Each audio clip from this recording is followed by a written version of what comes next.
تلفريك لبنان هل بيستحق التجربة ولا لا؟ خلينا نشوف.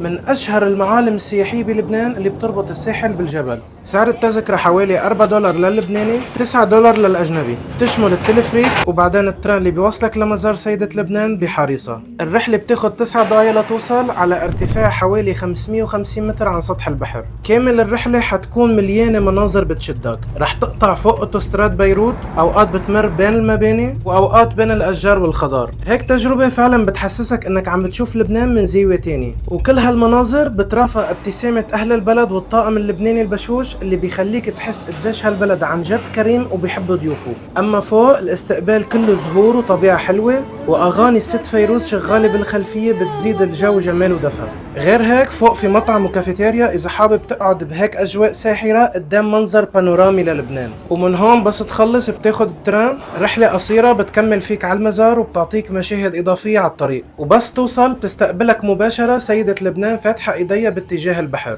المكان كله صلاة وتأمل، في عدة كنائس صغيرة بالمزار وكل وحدة لها طابعها الخاص وجوها الهادي والروحاني. بالإضافة كمان في ركن خاص لإضاءة الشموع. المكان جواته روحانية واحترام، لهيك في التزام بلباس محتشم قبل الدخول لتضل الأجواء محافظة على قدسيتها. ومن عند قاعدة سيدة لبنان في درج حلزوني بتقدر تطلع عليه لتشوف لبنان بالكامل من فوق. حتشوف منظر بيجمع البحر والجبل وبيعطيك لحظة استثنائية ما بتتكرر. يعني بهيك رحلة قصيرة جمعت البحر مع الجبل والطبيعة الحلوة مع الروحانية وكله بمكان واحد. فعلا تلفريك لبنان من أجمل الإكسبيرينس اللي ما لازم تفوتها.